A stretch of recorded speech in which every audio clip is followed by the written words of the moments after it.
Hello, good evening, welcome to Rangers Radio. Join myself, Oxchair, on the show tonight. This penultimate show of the season. One more to go after tonight is me, Oxchair, Bridgeman, Southside, and young GB. Evening, gentlemen. Evening, Ox. Good evening, Gary and Bridgeman, and everyone listening in this evening. Good evening, all. Hope you're all well.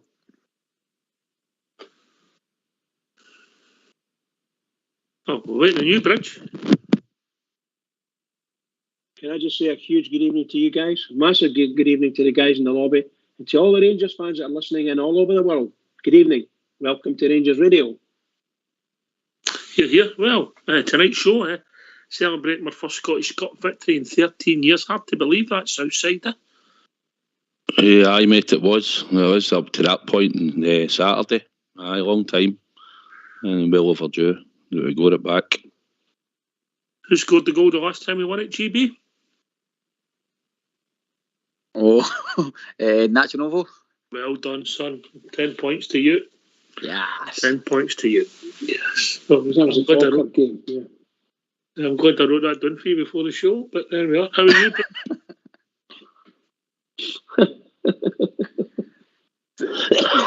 Sorry, jump to me, Ox.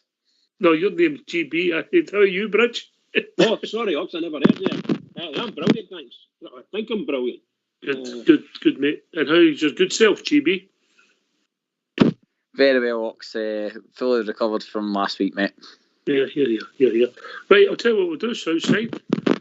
We'll do you for the Bridge, and then we'll have a chat about Saturday's game, what your thoughts, and then we'll take it from there, if that's all right with you two.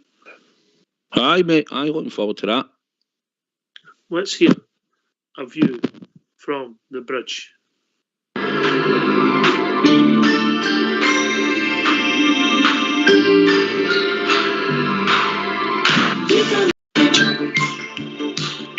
Can take anymore. You from the Bridge. Can take anymore. Well, good evening and welcome to A View from the Bridge for the Rangers versus Hearts of Midlothian at Hampden Park on Saturday, 21st of May, 2022, Scottish Cup final. The referee was Willie Collum, the attendance 50,310. 2 goals in 3 minutes of extra time, a 20-yard screamer by Ryan Jack and a lovely well-played slow shot by Scott Wright won Rangers the Scottish Cup and eased some of the pain from our Europa League final penalty shootout defeat. A thoroughly deserved victory for us, apart from the first 20 minutes or so, where we were absolutely miles better than Hearts. If we had won this match 5 or 6 goals, it wouldn't have flattered us a bit. I must say we were brilliant. I really enjoyed it. It was great to see my team lift the cup. It was a very emotional for a lot of Bears. We've been through it this last decade or so. If we do lose Goulson in the close season, I wish him well in his new club. Thanks for all your time with us, Connor. You were a great anchor for our defence. The game. Hearts start the game on the front foot and press Rangers high. Some niggly fouls from both sides. For 4 minutes, Herring couldn't get out there. His yellow carded for a late straight leg lunge on Bassey. Looked like a stamp to me. Very poor tackle there. Maybe could even have been a red. In 8 minutes, Rangers start to get some good passes going and win a wee bit of possession too. In 9 minutes, a clash off the ball between Tav and Cochrane. Sees Cochrane dive to the ground and win the foul. This is the first in a long list of dives by the same player throughout the game. Collum let him away the first time, and I dare say it will be a fair few times after it as well.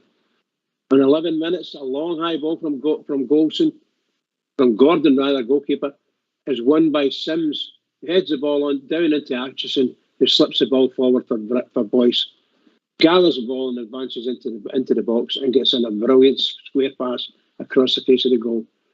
And then Sims, who stretches his leg out and connects, but the ball just didn't get on target at all. It hits the outside of the post and goes for a goal kick. We were very fortunate there, as our defence was see. In 12 minutes, Rangers up the tempo, start to press high, creating a few chances, which were well met by Hearts' deep defence, and they cleared up most of the stuff.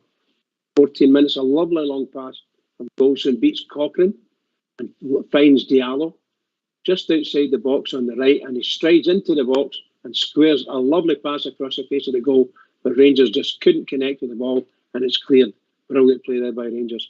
On 15 minutes, Rangers are continuing to press high, and a through ball to Arfield lets him smash the ball forward, but it's blocked and cleared, like a lot of their shots. In 25 minutes, Rangers are continuing to press high and play some excellent football. Nice to see. 38 minutes, a lovely cross from the left from Bassey into the box, which is met by Aribo, who flicks the ball goalward, but it goes just past the far post. Great cross, Bassey, hard line to Aribo. For 41 minutes, a Taft tackles Cochrane, who dives again. Colum speaks to Taft sternly. Hard to believe. Think he's a cheat. On 42 minutes, some lovely passing by Rangers. Sees Kentley on a pass, a nice pass by Bassey, who crosses to the far post, where Diallo eats the ball, but somehow or other he heads the ball over the bar. Lovely pass, Kent. Beautiful cross by Bassey. Hard lines Diallo. Half time, Rangers 0, Hearts 0. Second half begins. We're treated to some more of the same. Rangers pressing, Hearts defending strongly. On 58 minutes, a lovely long pass from Diallo over the defender, finds Kent running into the ball inside the box. He gets in a hurried shot, but the keeper managed to cut it, come out and take the ball off him, or down at his feet now, and that gives a fine save. Brilliant pass, Diallo, hard lines Kent. On 59 minutes, Diallo is yellow carded for a late tackle on Boyce. 63 minutes of substitution. Rangers, Scott Wright replaces Ahmad Diallo. Rangers continue in the second half as they did in the first. High press, lots of possession, Hearts defending stoutly. Only thing missing for our game was a goal. In 52 minutes, Taft takes a free kick from about 25 yards out, which is met by Balogun, and he hits the far post. Unlucky Balogun. Rangers are having a field day with some numerous shots and headers going towards the county. I think we go, all of which are missed and knocked away by the defence. In 71 minutes, Wright gets into the box, gets in a hot shot which is blocked. 74 minutes, Bassey gets the ball outside the box, has a mazy run right into the box and takes a shot with his right, which is saved by the keeper. Rangers continue to have the better of possession of pressing high and hard, playing very well. 81 minutes, substitution, Rangers. Brian Kamara replaces Scott Arfield. Brian Jack replaces Stephen Davis. On 83 minutes, Taft corner from the left finds Balogun, gets a fantastic head on it, but it just goes over the bar. 85 minutes, Rangers are really going for it to get the winner within the 90 minutes. It's all Rangers. Marvellous stuff. Need that goal. On 90 minutes, Wright gets the ball 10 yards from the box and plays a fantastic pass to Aribo, who gathers the ball and turns, but someone has got a grip of him and he's gripping his shirt and hauling him backwards. He still gets a shot in, but the goalkeeper sticks a leg out and sticks a foot out rather, and the ball just goes past the far post. That should have been a penalty for Rangers, 100% for me. Everyone in the stadium sees it, except the officials. Smells like another wee cheat from Colum. Full time, 0-0, Rangers. Extra time it is. 92 minutes, a brilliant cross from the left by Bassey, right into the danger area. Aribo gets in and meets the ball with his head, and there's a light flick on it, but it just goes high. On 94 minutes, a Taft corner from the left, headed clear to Jack on the D of the box. He controls the ball, smashes an unstoppable shot high into the net. Past the flailing keeper. 1-0 to the famous magic goal, Jack. On 96 minutes, Hearts are pressing Rangers. The Rangers defend well, and the ball out of defence finds Kent, breaking at a great pace with Kamara to his left and Wright to his right. Kent gives the ball to Wright, steadies himself, drives in a lovely low shot to the far post beyond the despairing keeper and into the net. 2-0 for the famous. Superb play, Kent, Kamara, and well scored, Kent. It wasn't Kent that scored, I'm not talking about Wright, sorry. When it's 105 minutes, first half extra time ends, Rangers 2, Hearts 0. 105 minutes, substitution, Rangers, Francis Sakala replaces Joe Aribo.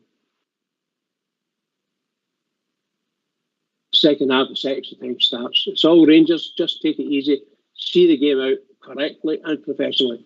On 111 minutes, Wright picks up the ball on the left, on the halfway line and sprints to the box, dazzling the hearts of the players with his brilliant play, leaving some of them in his wake. He strides in, sits in a lovely pass to Sagala on his right, who steadies himself, gets in a shot, but the keeper saves very well. Brilliant play, Wright, hard lines fashion. 119 minutes, substitution for Rangers. Alan McGregor replaces John McLaughlin. Possibly a chance to say goodbye, or could it be just to get a winner's medal? I like to see what one it is. 120 minutes, Gordon brings out a great double save. Kamara picks the ball up in midfield, sends in a great pass for Kent, who runs straight into the box and shoots, and the keeper makes a great save. Ball comes back out, Kent collects and passes the ball to Kamara, who gets in a great shot as well. And again, the keeper made a great save. Hard lines, both Kent and Kamara. On 2 minutes after extra time, the match ends. We have won the cup, another piece of silverware from Rangers since getting back up. Well done to all at our club. Hopefully our fans won't hear the old no got any silverware for the last 13 years again. That'll be the end of that. Players 10 out of 10. Players out of 10. McLaughlin 7, Tavernier 7, Goldson 7, Balogun 8, Bassey 9, Lundstrom 7, Arfield 7, Diallo 8, Arrivo 7, Kent 7. Man of the match for me was Bassey, followed by Diallo, followed by Balogun. I thought Balogun had a really good game.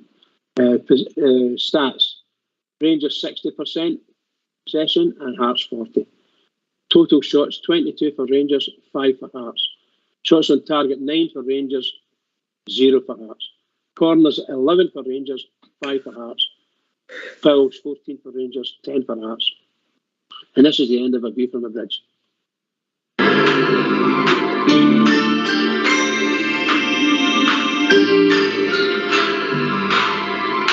from the bridge.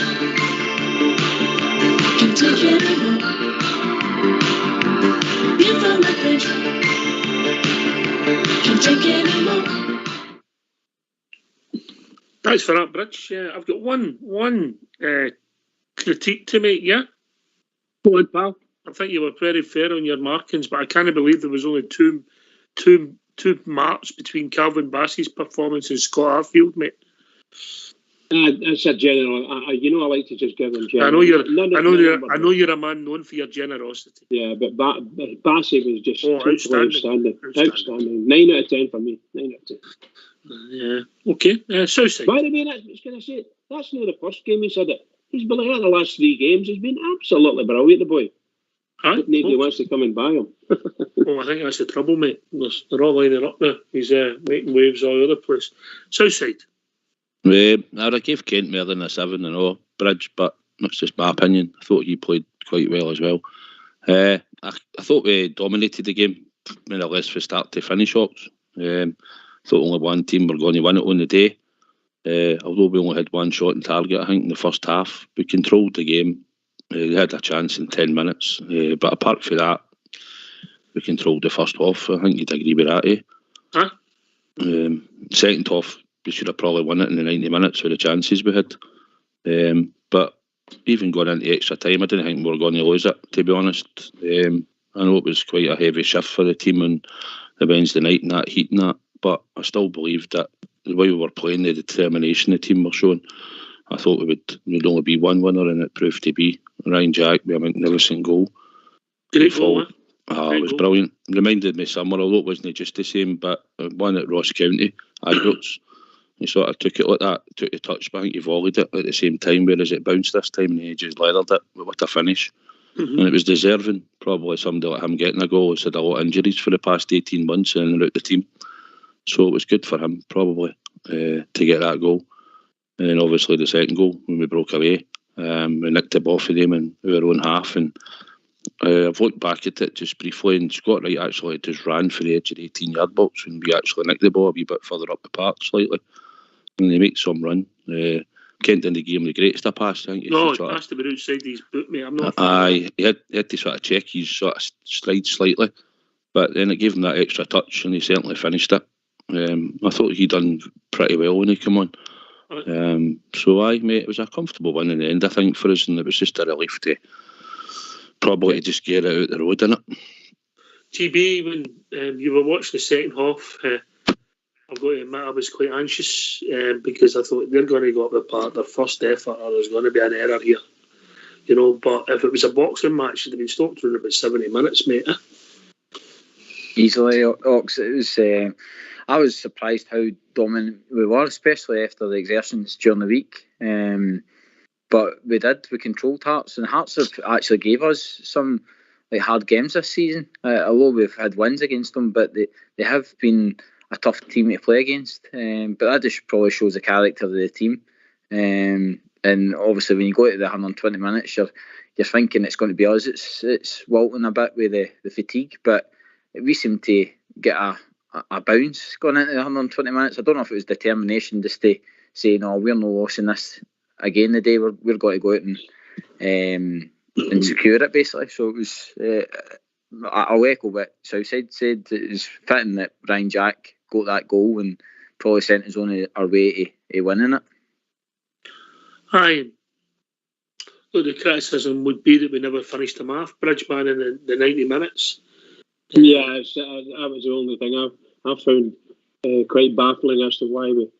I don't know. Obviously, I don't know why, because Kent's really good on the left, and I think that him and Bassey struck up that left side partnership. I've been saying that all the time, and they like working with each other, and they were getting fantastic crosses into the box, and we just couldn't put the ball in the net. That's all. And again, Kent did miss a couple of chances with his shots, but their keeper was quite good as well. Can I just say, in all honesty, guys, I think our manager been well pleased at the end of that game to see John Shooter going through that game. I thought he was okay, Bridge. I thought he had a smashing game against us. I think those two, the other centre half as well, they're really, really good pairing. And I think I'm really pleased to see it. I didn't want the boy to come to us, not for money anyway, but he's coming now. So, and he's still, he looks fit. Just 120 minutes. Good stuff. Yeah, big boy, pacey, right side of the defence. A lot of pluses there, south side. I had a wee look at him myself, obviously, at times in the game, and he did look pretty solid. He's a bit of a unit. He came forward once or twice and played in a couple of nice passes, won a lot of his aerial duels. So if he stays fit, he could be a good positive for us. And I think if he's fit, he'd possibly play on the right hand side. If we take it, we'll expect Connor Golson to go. So I'd like to think he'll fit into your right hand side. What kind of club would you anticipate that Connor would go for, Southside? Would you think? Do you think it'll be an EPL or a Championship, or do you think it'll be a domestic move? I say domestic it'll be for personal reasons, yeah? I think if he's gone, it could be personal reasons. Maybe he's done his time up here and maybe family-wise they want to get back down. I think you'll get possibly a team that, I can't remember the three that might be coming into the Premiership, but you might find one of them might look at him, or a team in the Premiership. I don't think Aston Villa will come in from, I think, that one. I don't see that, but it's maybe something lower than that. Even maybe somebody like Crystal Palace could maybe look at him. Maybe even a Newcastle. Who knows? But he's certainly going to, if they're looking at him, they'll know that he plays plenty of games and he's normally fit. Probably. But Villa's got a lot of money to spend, and I think I don't think he's a Steven Gerrard signing, to be honest. I don't think that's going down that road, mate. But that's just my opinion. I think Aston Villa could do with a partner for that boy Mings. I think he's quite a good player, but he sometimes seems to be on his own. Position right in the defence. I think that's where Golson would fit into any team. No, but what I'm saying is the two of them playing the same position. No, I don't think so. I think Mings plays slightly to the left. I could be wrong there, of course. I do apologise. Oh, you might. I've been wrong before, mate. Not often, but I've been wrong before. 1978 was a long time ago. I don't know. That just beat me for 100% in that science exam and all. I thought it was in your Bay City roller days, wasn't it? No. We ran with the gang and we sang along. With his trousers. He likes a bit of ribbon in his trousers with big sleeves.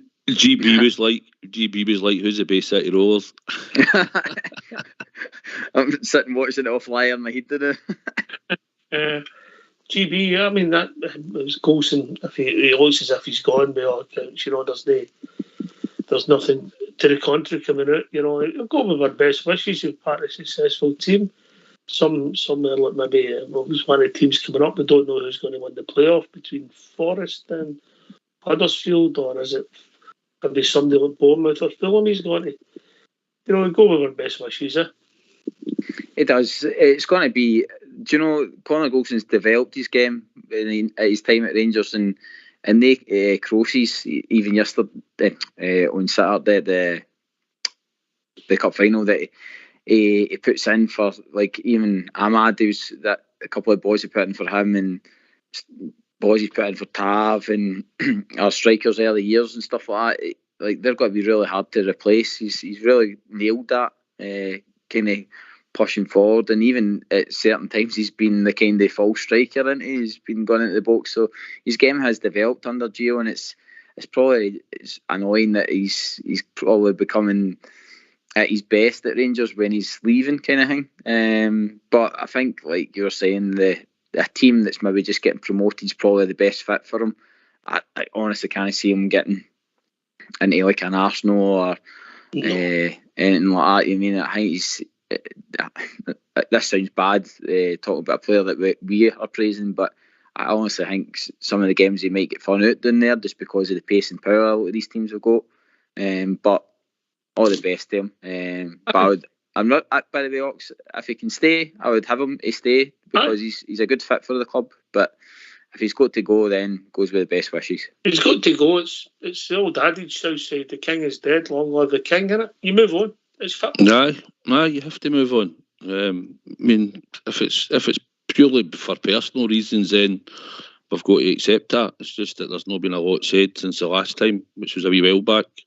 When I remember Stevie G saying that he'd been offered something, and then later on he said he hadn't been offered something. So we don't know. We only speculated. But I wish him all the best if he does leave, and if he stays, then obviously he's been an integral part of the team for the last 4 years. He's a good organiser. He's a winner. Obviously, he wants to win. You can see he leads on the park, and he's done well for us. So, Gary, I agree. If he goes down there and gets a Premiership team, I think pace down there's a lot of quick strikers and that. But yeah, good luck to him if he does leave, and if it's purely for personal reasons, then so be it. We move on and we look for somebody younger and hopefully quick and big and strong. It'll fill the gap for Conor Golson or anybody else that leaves. Just before we open the phone lines, I'm going to put a question to you, and then we're going to open the phone lines to give you a few seconds to think about it. Not a difficult one, because I appreciate we'll get the smartest panel on it, right? You said you've got the smartest panel. What a shock. That's what I thought you said, Gary. GB, I thought that's what you said. Aye. No, I've seen all your examination results for school, and Bridgman done the best out of 3 years. What school was it? Right, okay. I'm asking you this, and then I'm going to get a jingle, and I'll come straight back to Southside, Bridgman, and then GB. Right. Is there a more improved player in world football in the last calendar year than Calvin Bassey? Okay, let's hear from you. Why don't you give us a call on 0141 356 1972.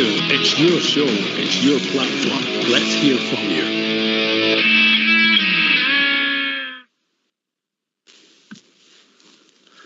There's a question, Southside. There is, and I was thinking about it. There's a wee guy down in Venezuela who's a wee winger. No, mate, I think it's a massive improvement. Unbelievable. It's unbelievable. What about the pirouettes on Saturday? You can see he's losing confidence. And see, to be honest, it's probably about getting a good runner in the team. And that's what, and obviously his performances have come on, and he's watched for the sidelines for quite a while, and he's had to learn. And he came in and out the team as we agreed. He came in for Borner as well and played left for quite a bit, and they also had to fill him in at centre back. He's certainly developed, Ox, and I've always said on here, you get judged, I think, when we're trying to sell players, you get judged on your European performances. And he certainly showed up in the European performances, and none so than the other night, you know. So he's come on leaps and bounds, and I think it's about getting a regular run in the team and just breeding that confidence, mate. And he's shown it. And fair play to the management team for showing faith in him. And he's obviously developed round about Golson and Borner and Cav, and obviously Balogun and Hollander. They've all helped him, so I'm sure that's been a big factor as well. But aye, he's come on leaps and bounds. Like, I can't think of anybody else in the Premiership, even at the moment, that you could say is up there with performances like he's been showing for us at the moment. But especially in Europe, Ox, you know. Yeah, but 2 man in a match performances, 2 different positions. Talking about guys who like different positions, we'll be joined by Rudy Bear. Evening, Rudy. Evening, Ox, Bridgeman, Southside, GB, how are you doing? Hi, Rudy, how are you doing yourself? I'm good, Bridgeman, thank you. Cheers. Are you good, Ox? Tip top, mate. Tip top. You're good self. Tip top. I am run off my feet, busy, but apart from that, I can't complain, Ox, can't complain. I just heard you talking about Calvin Bassey there. I said last week he can come and stay in my house if he has to, you know, at any point, Ox. I'm in love with the boy right now. I think back to the Sparta Prague game where he was beside Balogun, and Jesus, he looked an absolute mess that night. For the improvement for that to what he's become in the last few games, you know, last few months, and his exploits in Europe has just been outstanding. And, you know, I'm hearing stuff today about Borussia Dortmund are now looking at him. No wonder, I can't blame them, to be honest. He's 22-year-old, Ox, and he's only going to get better. He's not even near the peak of his fitness yet, you know, and his technical abilities. He's just going to get better and better and better. I think the problem is we might seriously struggle to hold on to him, if no this summer, possibly this summer, but if no this summer, then if he keeps improving the way he is next season, and he's at Rangers for next season, I think the summer after that, you might struggle to keep a hold of the big fella. But he's just leaps and bounds, Ox. He's improved leaps and bounds. Bridgeman, in you come. You've been a defensive expert. I think Bassey, most assuredly the most improved player over the last 18 months to a year. 100%. As the Southside said, he's oozing with confidence, and he's getting that confidence from all the games he's playing and being allowed to play. So fortunately for him, Borna Barrister's took that injury, and he stepped straight in, and he's never looked back, really. He's had a couple of wee shaky moments, but other than that, he's really went on to the last 3 games. He's played 120 minutes each game. It's just outstanding stuff. And he never looked at a place. And I think the partnership he's making with Kent is garnering everything. He is getting everything out of the game. And what a player he is. He charges forward. There's incredible pace and energy. Incredible. And that wee twinkle toe bit he did down near the corner flag type thing. Just magic. All we need him to do now is to get a couple of shots at goal with his good foot. Let's see what happens. Because if he scores a couple of goals, my God almighty, you're going to have a massive bill in your hands, a massive problem in your hands while trying to keep him. He's just going to get taken away from us. GB. I think, Ox, when you look back on that game where he played against St Mirren, he made the mistakes. You would never have seen the transition he's made, considering the last 2 games. I mean, we're asking for players to turn up in these big games, and Calvin Bassey, I don't think he's let us doing in a big game this season at all. I think if we're going on the last 2 games, he's turned up in Mayor. He's just turned into an absolute powerhouse. The hard thing is now, he's getting so good at each position he's playing in that we're finding it hard to decide what's the best position for him. Is it down the left, or is it in that centre defence? He's been a total shining light in their season, and it's a marker for any young youth player in our squads that are desperate to get into the team.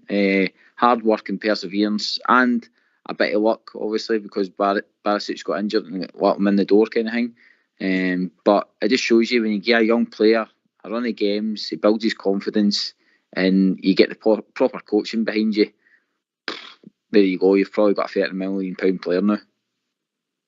Aye, you might be right there. That might be the numbers.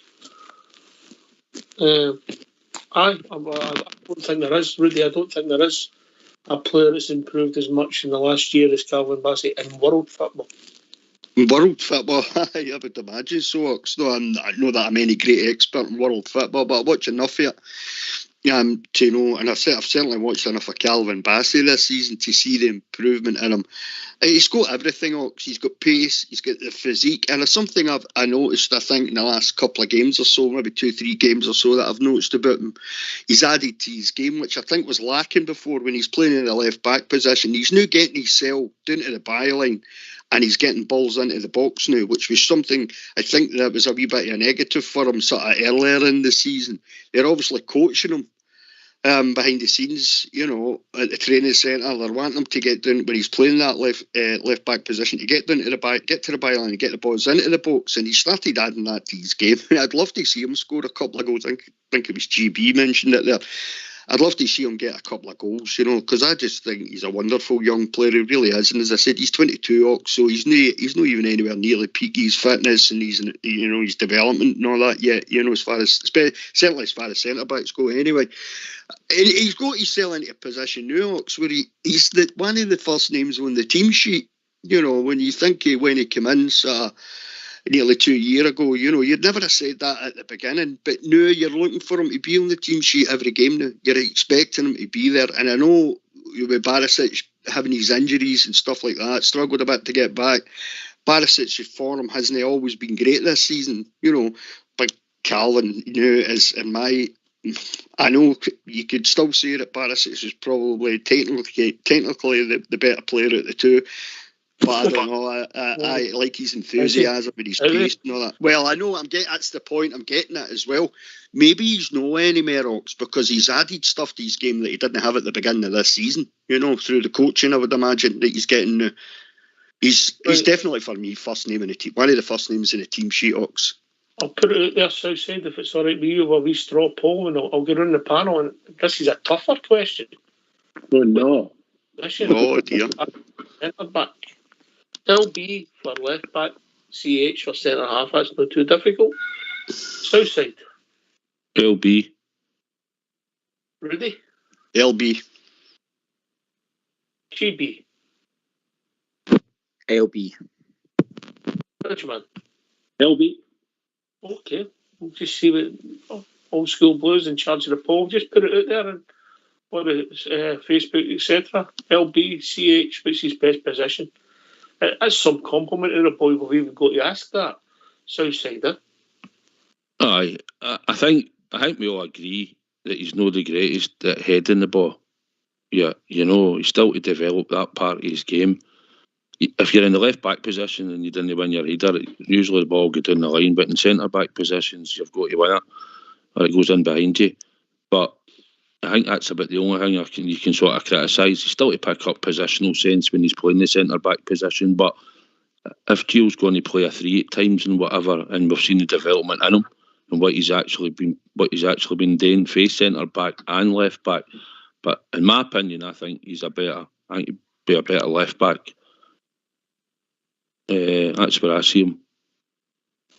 Okay. We'll see what the poll comes back as. We'll let people know. Great. Bridgman, what about the tribute he was paid to, I think would be fair to say, our ex-goalkeeper now, Alan McGregor? Wasn't it just magic? I thought it was a great thing when he came on. And I mentioned it in the thing, if you've read Bridge, I'm no dead sure whether it was what the reason for it was. I could only make two guesses. One, it's for him leaving, and that could be his last game. Or is it because they just wanted to give him a game to get a medal? Because I don't think he's ever played in a cup final before. There you go. No, he's been on the Scottish Cup. He's been on the what do you call it? The subbies bench. He's never actually played in it. And there he got a minute and a half or something. So that's another wee bit of experience for him. But yeah, I think it was great. It was great with the fans shouting for him. It's just great adoration. He's been superb for us this season, superb for us. And let's hope it is. He's going to be available for the next season. Because I'd hate to see him just withering away there when we might need some of his experience at some point. That was the signal to tell you he was finishing, Rudy Bear. I think so too. I think so too. But at the same time, there's two doors there for me. If he makes, no bother. We'll make any more guesses on it. I think so. I think he's going up. And I don't see any other reason why you would have done that, really. I mean, I could imagine you'd want to bring him on just to say, come on, be part of the whole thing. But he could have been part of the whole celebration anyway. I think that was a signal that he's leaving. It was a wee bit sort of, when he was asked by Premier Sports, I think at the end there, that it was very non-committal. But I think you'll find out in the next week or two. I think the Rangers will come out with a statement, so will Alan McGregor. I think we've seen the last of him. I'm not really... I'm not worried about having John McLaughlin as the number one goalkeeper, because I think he's a very, very good goalkeeper. You saw at the weekend there how he has absolutely no doubts about coming out for crosses and stuff like that. He took the 4 or 5 in the air, which I thought was really good to see. Which is something Greasy, let's be honest about it, Ox, has never been prone to, has he? He's never been one for coming out into the middle of his box and getting above players and taking the ball into his hands and stuff like that. But he's an absolute legend, and if he retires, if he decides that's it, and he's going to hang his gloves up, then everybody, and we all love him to bits, so he'll go with everybody's best wishes, Ox. Yeah. You never know, he might not leave the club, you never know, they might be on the go for him, maybe in the coaching, goalkeepers, etc. If that's the route Alan wants to go down, but a legend, a fitting tribute, GB. Aye, Ox, it was good, and I think that's a touch of class with the manager as well, knowing to do that. I mean, that shows a good togetherness in the team. It's no that the manager's kind of stamped his authority saying, "No, it's all about the team. It's all about the team," kind of thing. He's thinking about the individual as well, which is great to see. And for Alan as well, I was actually shocked that he hadn't started a Scottish Cup final. I couldn't believe that start, but no, great to come on. And for me, I would. This might sound shocking, but I'd much prefer that is Alan signing his career off at Rangers, because I think it's he's finished a winner. It's finished on good terms and stuff like that. And I do feel that we need to move on. We need to have that next guy that's going to have that kind of superpower against Celtic. I mean, Gorham had that kind of thing at Celtic, that he could stop goals, and McGregor's always had that about him as well. So I think it's time to blood the next guy, and to give him that kind of superpower that he's got something there at Celtic. So for Alan, an amazing career for Rangers, and again another marker for any youth person coming through. It just shows you what you can, if you dream big, you'll get there. Here. Great goalkeeper, great career, and obviously he'll be good in as one of the greats. But just to let you know that the polls in at the moment is 82% left back. I don't think that surprised you, Rudy Bear. Absolutely not, Ox. It doesn't surprise me in the slightest. Though, to be honest, I mean, this season, especially in the last couple of months, when he's played centre back, and he's been brilliant. He really has. But no, I think if you're going to have his name first on the one of the first names in the team sheet every week, it's the left back position you're looking at, because he looks like he's brilliant. He's going to be brilliant in there again next season for us. I think as long as we can keep a hold of him, the pace and the power that he's got, and it's like I said earlier, he's getting to the byline now and getting balls into the box and all that. It takes a lot. It's going to take a hell of a lot to push him off the ball, which is not something you can say about Borna, unfortunately. Borna's a bit of a lightweight. But Big Bassey's an absolute tank, so he is. So I'm not surprised that left back's a favoured position for him, Ox.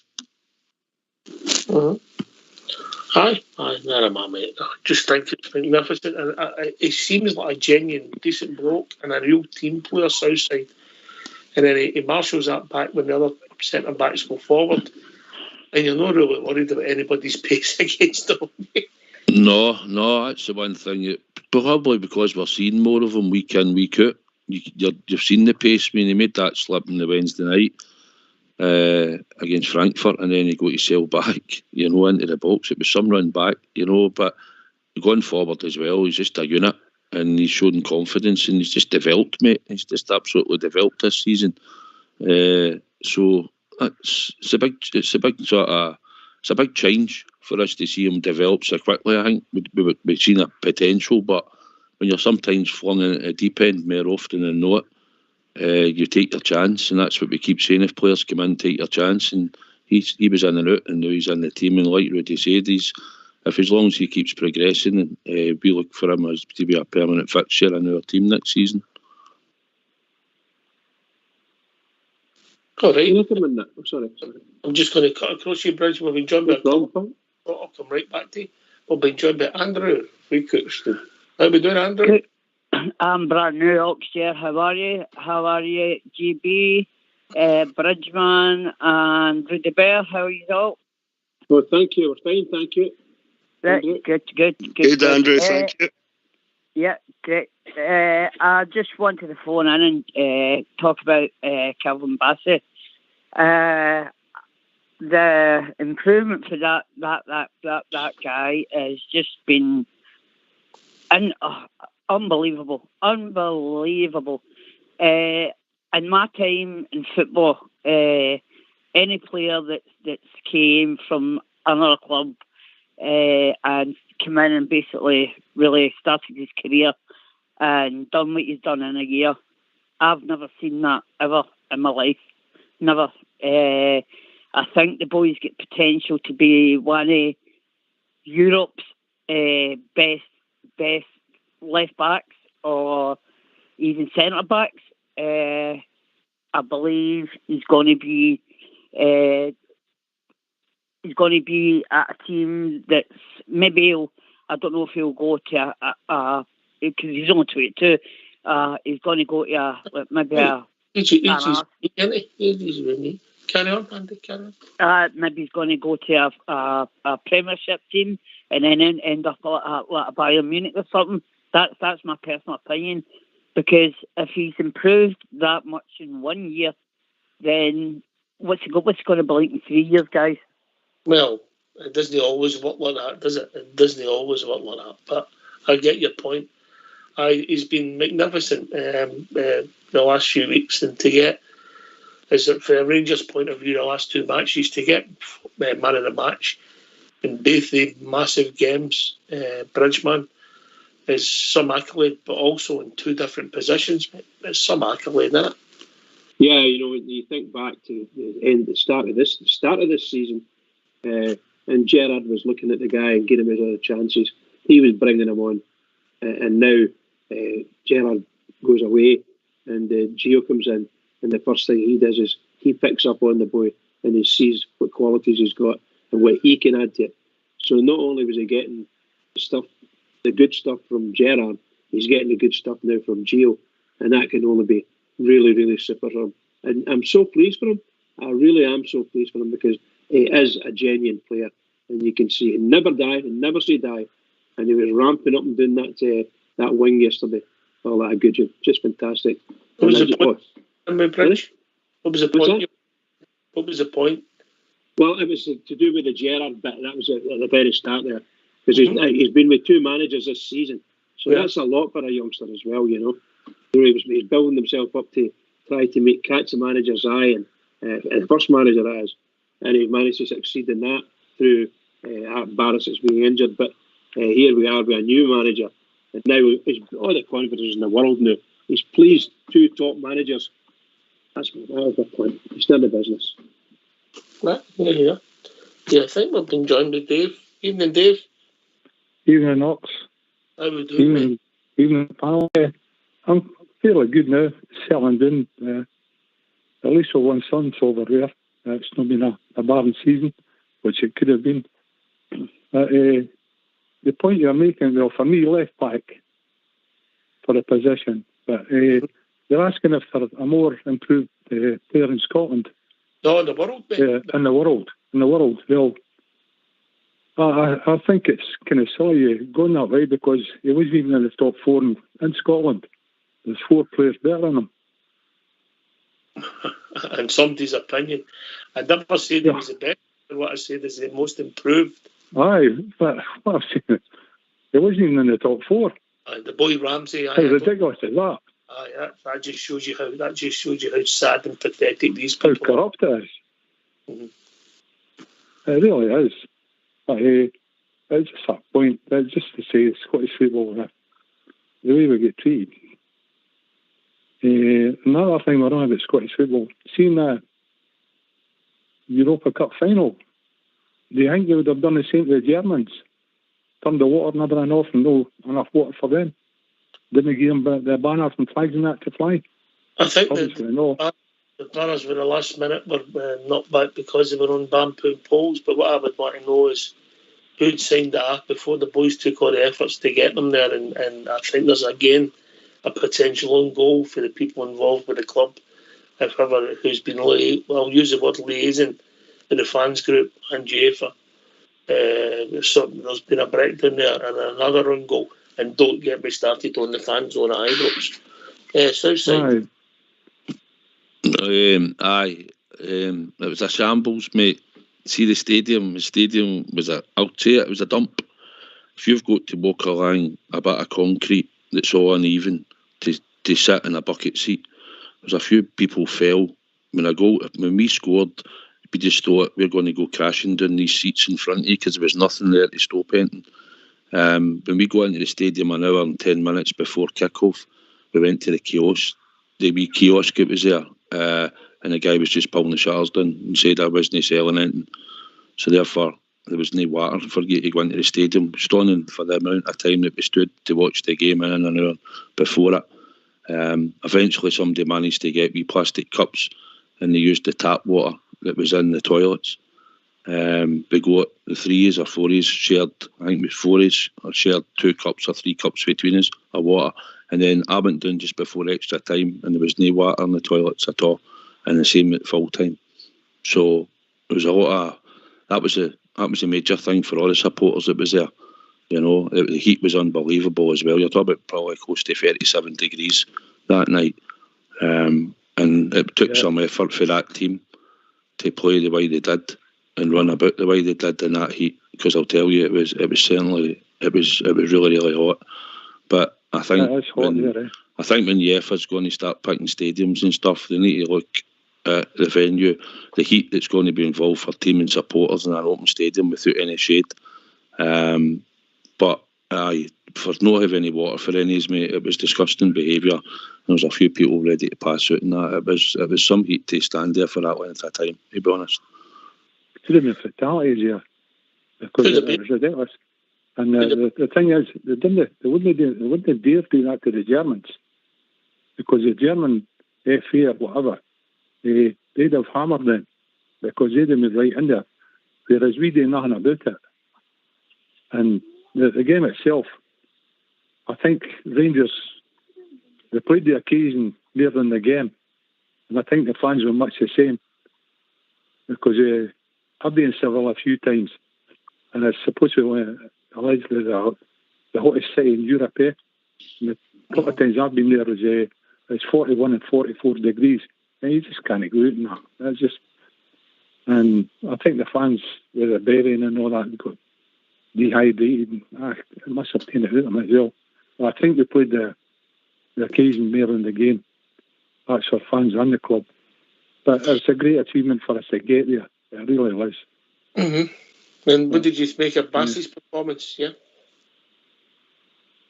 Personally, me, for that game itself, I'd have played Bassey at left back, because Bonner, if you want to go into attacking football, I'd play Bonner in the left back position.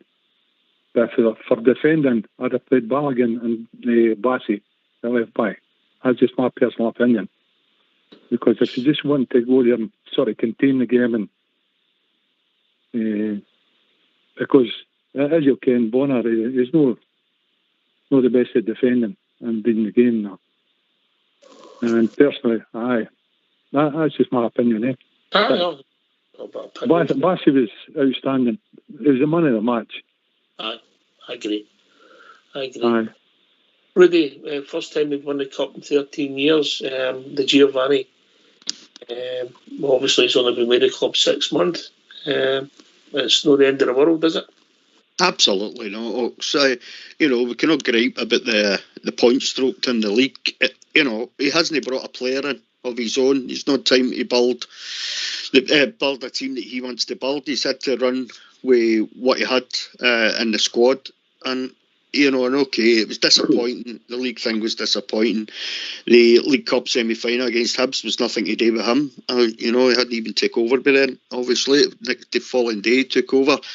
To get to a Scottish Cup final for the first time in 13 years and win it, it's another bit of silverware, isn't it? It's a Scottish Cup win, a trophy we haven't won for 13 years, and to take us to a major European final, and not just take us to a European final, Ox, to take us to a European final in the style that he took us to a European final, I think it's massive for him. It really is. Some of the. I know how disappointing, man. I don't want to go back to that, really, but we never lost.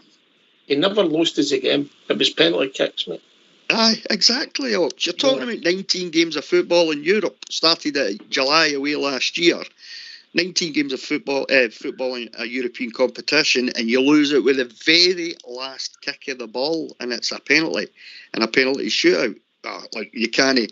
The disappointment was there for us all when we couldn't win with the penalty kicks. But that's such an achievement, Ox. It really is. When he's coming up against teams that have spent hundreds of millions on their squad, it was the style of football that we played to get there as well, Ox. I just thought it was brilliant, and it's good signs for me going forward. GB Saturday's performance played reasonably well. Never scored enough goals with the piece in 90 minutes because I think we're missing a natural striker, mate. Something that's probably going to have to get seriously looked at Ox in the summer. We've showed how far we can go in competitions and stuff like that without a striker, but it's very demanding on the team, and I think like I says, it would have been helpful if we had another Alfredo or a fully fit Roof or something like that, being able to be in the squad as well. But again, overall it shows the character of the team that it's a adapt and overcome mentality that they've got, and to praise our manager as well. Our manager's been able to get his silverware without a striker, without a proper striker, so it's all pluses, and the good thing about it all is that what I really got to be like when he's got money to spend and go and get the players that he wants and stuff like that. How is this? The squad's not going to get torn apart. He's got a team there that he's been able to take to a European final, win a Scottish Cup. So all he's needed to do is. I can think you can see major changes to that for us 13 south side. I think it could be movement. GB, I think there'll be quite a few having to get moved on, mate. I think that's what will happen. I think you have to let him go and build a team, and you can we've seen the formations that he's adapted to while he's been in and what he's used. So when he gets the players that he wants in the positions, then I think that's when we'll see a bit more improvement again, hopefully. So I don't see he's keeping a lot of that squad, to be honest. I think Ryan Kent, for instance, GB, tell you what, for what he's done against the German teams, he's tore Dortmund apart. He's gave Leipzig a hard time, and he's also, you could tell every time he got the ball against Frankfurt, they were back to stop him at every opportunity. So I think he showed up well in the Bundesliga against teams. So no, I think he'll be getting noticed as well with a year left in his contract, mate. I think he'll get a bit of interest. It'll be interesting, but I think most of your defence will still be there, though. I think I think Bassey will still be there, depending on if major money comes in, and then you'll have Tav still there, and then you'll have Suter, and then you'll have Hollander back. So your mainstays are got to be there. Just what I mean is that all he has to do is add a kind of couple of top players, I think, and then we're going to be able to push on again. I don't think that'll be, you'll hear McGregor, Tavernier, Golson, Bassey, Barnes.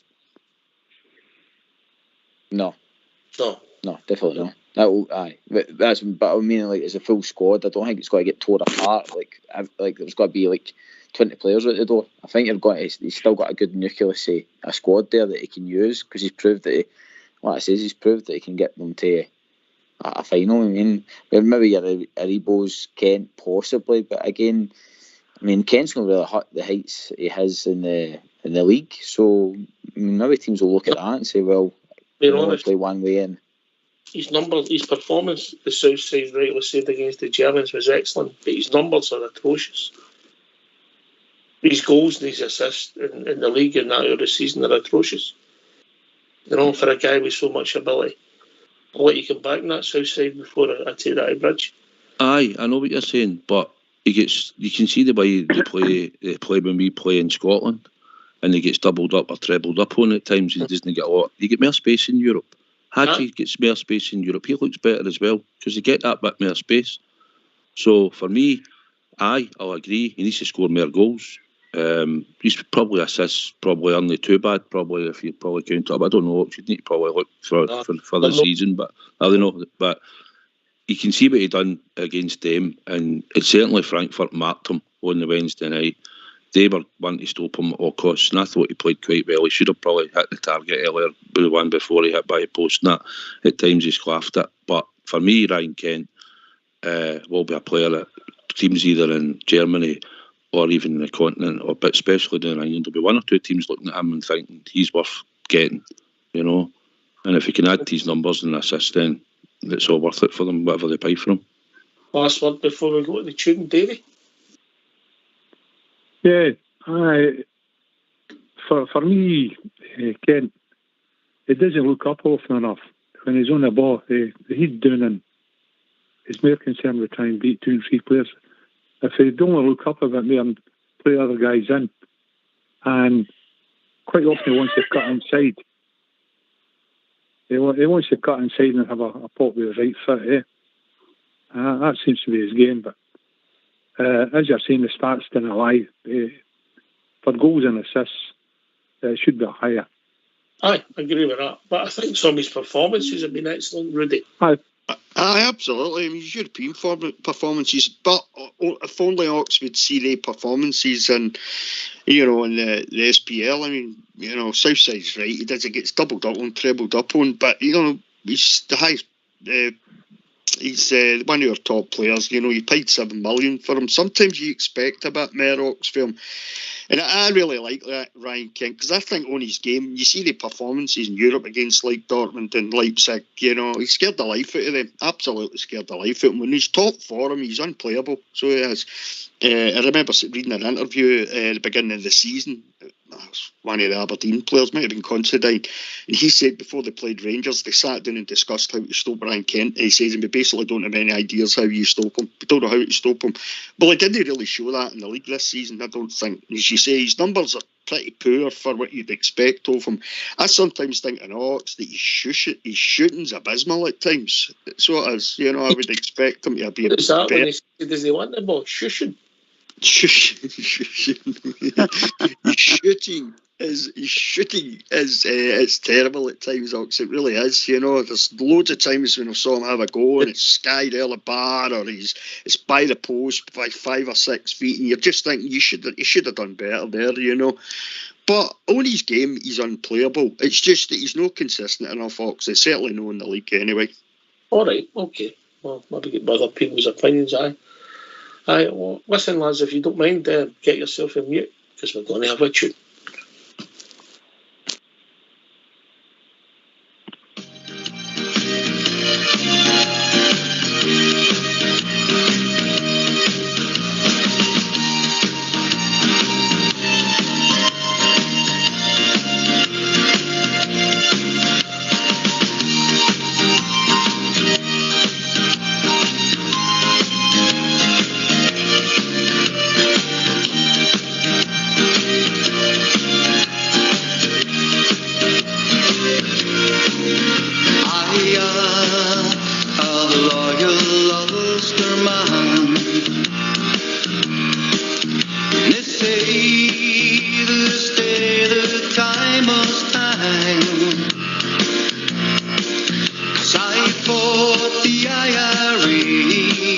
They say the time must be Well, they say this day that I must hang. So build my gallows, build them high, that I might see before I die the Antrim land and the hills of County Down, and I'll see again the lights of home. Well, I am a loyal Ulster man. They say this day that I must hang. I fought those evil men, and I do it all again. They say this day that I must hang. So build my gallows, build them high, that I might see before I die the Antrim land and the hills of County Down, and I'll see again the lights of home. I am a loyal Ulster man. They say this day that I must hang. Well, I fought that evil band, and I freed my native land. They say this day that I must hang. So build my gallows, build them high, that I might see before I die the Antrim land, the hills of County Down, and I'll see again the lights of home. The Antrim lands, the hills of County Down, and I'll see again the lights of home.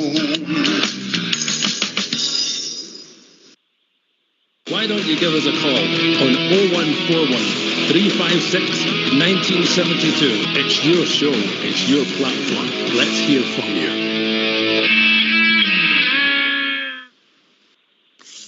Well, thanks for that, Fox, Old School Blue. Dave, did you enjoy Ryan Jack's goal on Saturday? Yes. Yeah, it was a peach one. It was well taken. And it's about time we're doing a wee bit more of that, striking through side the boxing, because teams are just putting 5-6 men behind the ball there, a 10-man defence, parking the bus. Definitely. And we really need somebody that can shoot through the side the box to try and beat these keepers. Fox, I'm going to drop it, but I want to ask you a question before I go. Right, sure. What sort of price do we put on Bassey if we're going to sell him? And the performances based in Europe, yeah? Based in Europe. Well, all performances. Aye, I think you'll sell them based on his European performances. And I would be a bit, I would say a number that I wouldn't comprehend. I would have said at any time before this. I think it would start with a 3, Dave. It's good to start in there because we've got 12 plus for Patterson. He's hardly getting a game. Kenny's had a few injuries. But Celtic got 25 million for about 3 years ago for a crock. 25 million, exactly. So, and that was 4 years ago. I don't know exactly how long. I know that. I'm not basing it on his performance in Saturday. I'm basing it on his European performance. But But it must start with a 3 at least. Mm-hmm. If it's not starting with a 3, they'd forget it. That was just my opinion. Eh? No, I know that's I don't believe I'm saying that, Southside, but that's one of his European performances where he's took himself. I didn't believe you were saying that either, to be honest. Yeah, no, I agree. I've always said your European performances get yourself right. Prawn cracker hips across the city, right? He was performing in Europe, all right. They weren't doing very well, but he was still competing in Europe, and he was playing for them. Bassey will be judged the same at the moment because he's just fresh in the team in a season. So if you're looking at for him the now and what he's done in Europe for us, then if somebody comes in from the now, I would have thought it'd have been £25 million we'd be looking for now, round about that figure. He plays in Scotland, so they always shove the market down. When you look at Saka, it went to Man United, the right back, but he was at Crystal Palace, but he wasn't playing any European football, but he went for stupid money. Mm-hmm. And that's the difference for Scotland to England.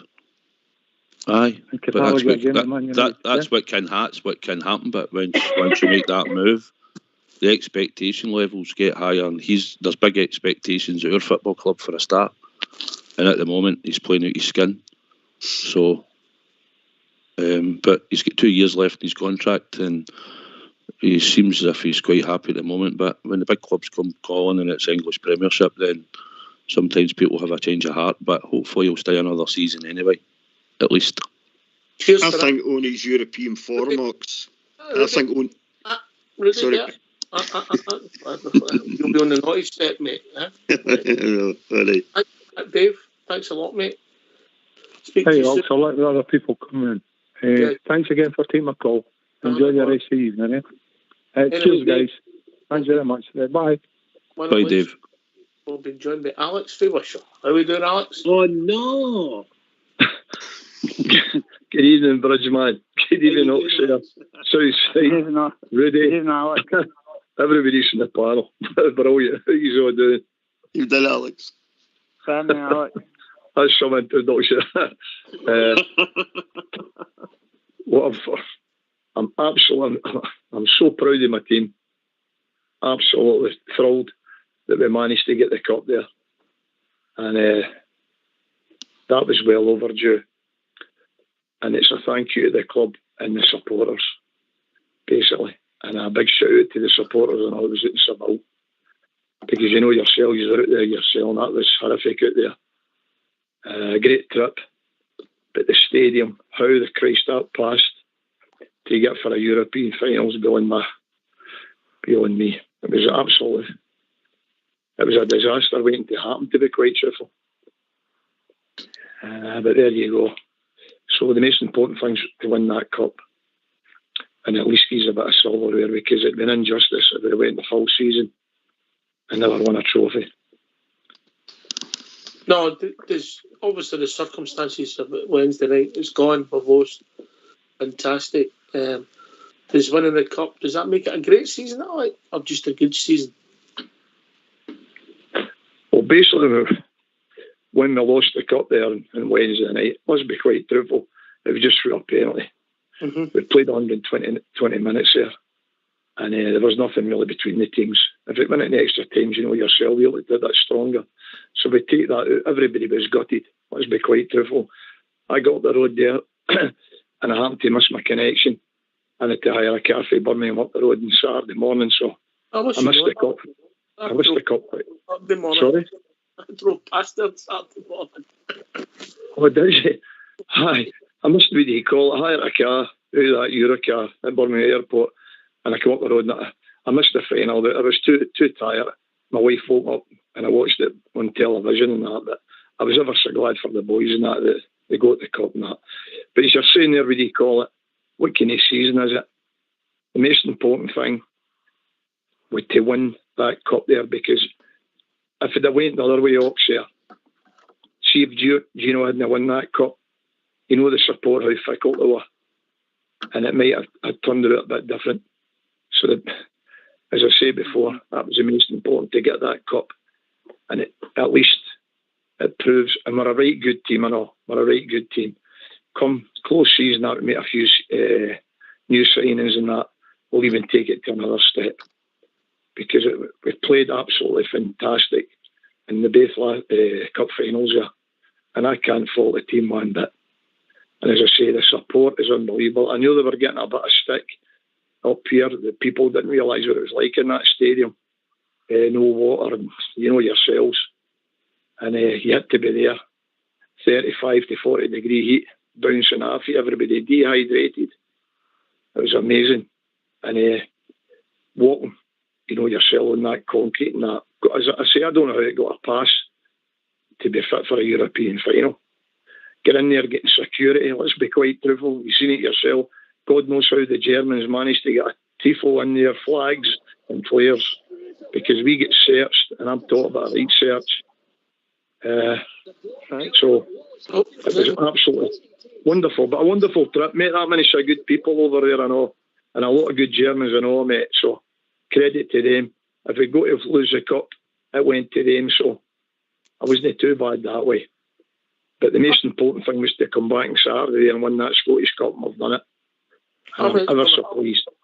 I met some of Bridges' old German pals for Stalag 13. Hogan's Heroes. Hogan's Heroes, that was them. I know, it was great. No, it's turned out a good season, and I'm just looking forward now to see what kind of signings we're going to do close season and that, and get us ready again to take it to another level. Well said, mate, well said. Can I come in there? On you go. Please. Aye. Just what Alec was saying there. A couple of wee things.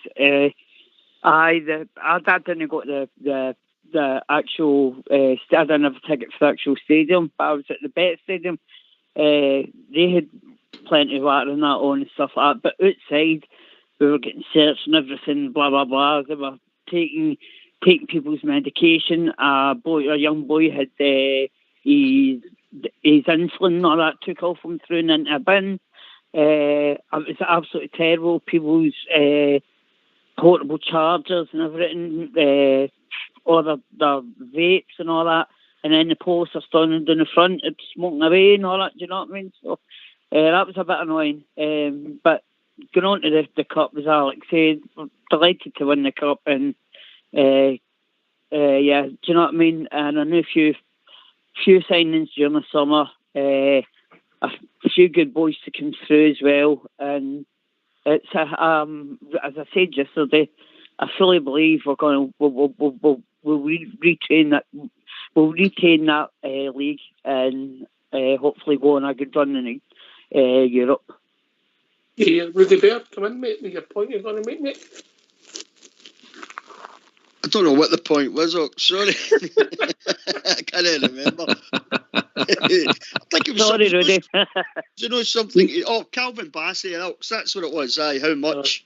Listen, see you on his European performances, you've got to start at 25 million, in my opinion. If anybody's coming in, that thing, was it for Fulham the other day, 4 million or something? That's just laughable. That's no, you don't even contemplate that.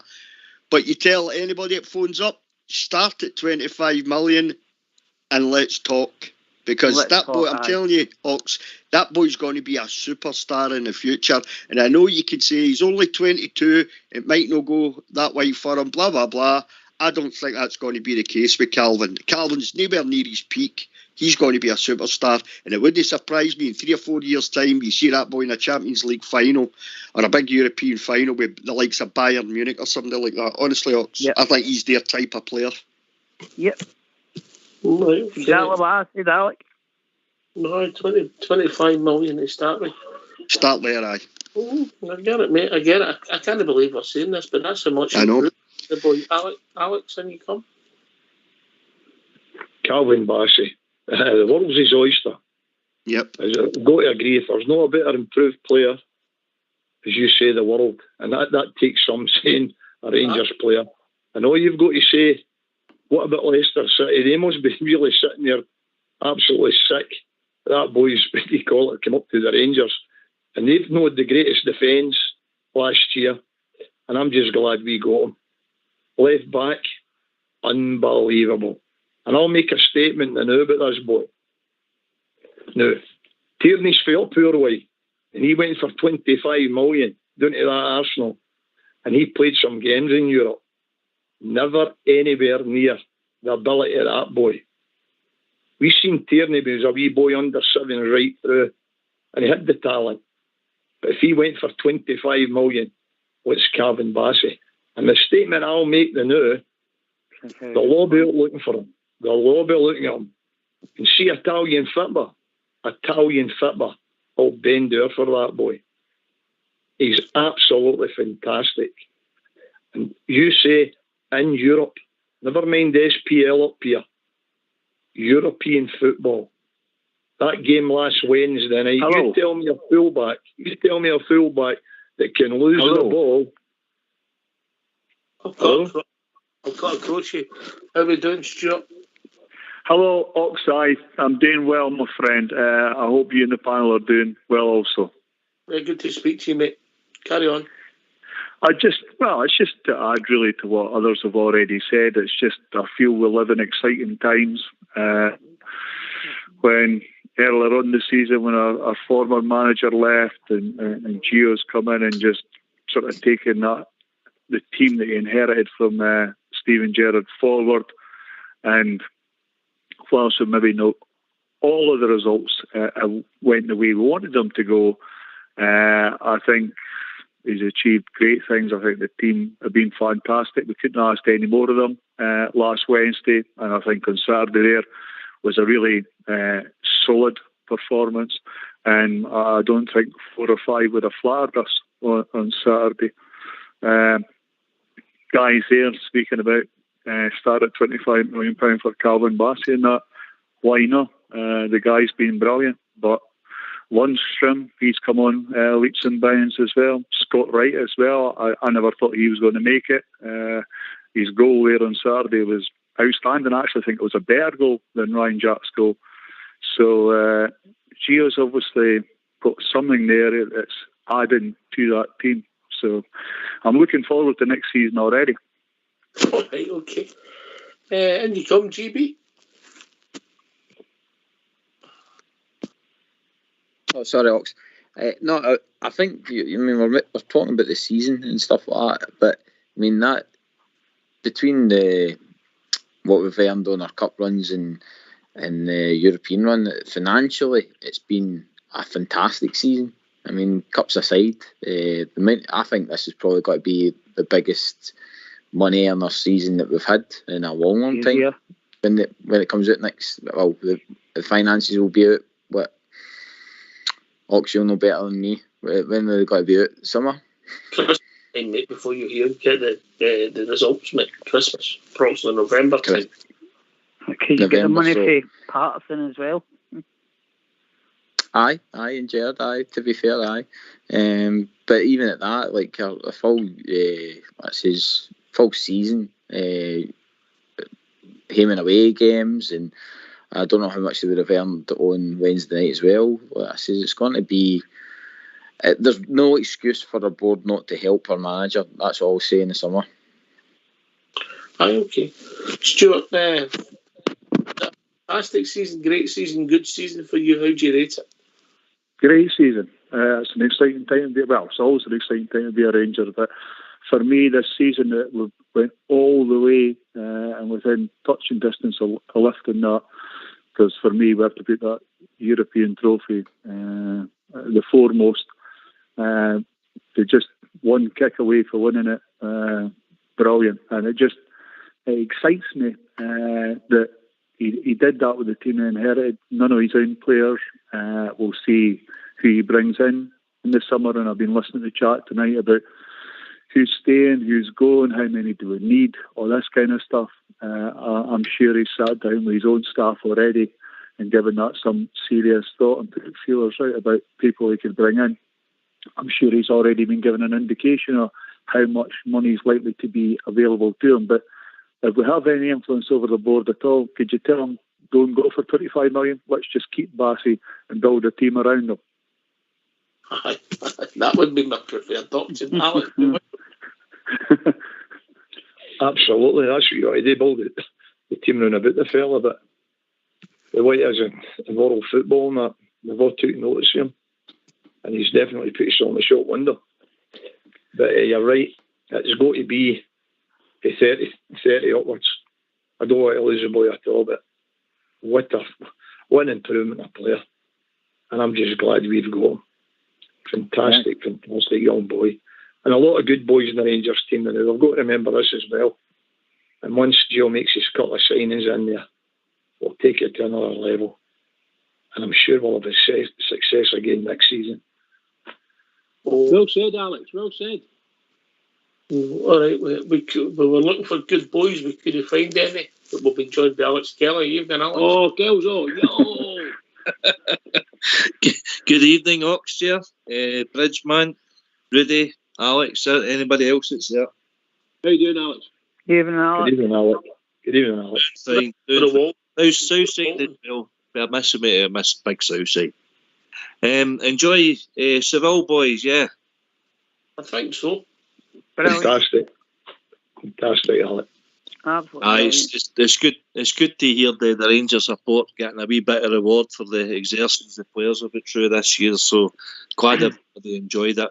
Obviously disappointed on the night we didn't come back with the cup, but you can't fault the effort of the team there. Eh? No, not at all. No, not at all. How would you rate the season then so far? I think it's in twofold for me. European wise, undisputed, went beyond our wildest dreams with the results and the highs. The results against Leipzig and Dortmund and Braga, and just to get there was beyond our wildest dreams. Domestically, you can't hide away from it. We've only won the one trophy out of the three available there, but there's something there to build on. I've been questioning the character and the desire of the team for the turn of the year. They've answered a few doubters in there, and with winning that trophy on Saturday, I think has bought Gio some kudos amongst the Rangers support. But it's over to the board now. We must back Gio in this transfer window. Stevie Gerrard asked the board to back him at the end of last season to build on. They didn't do it.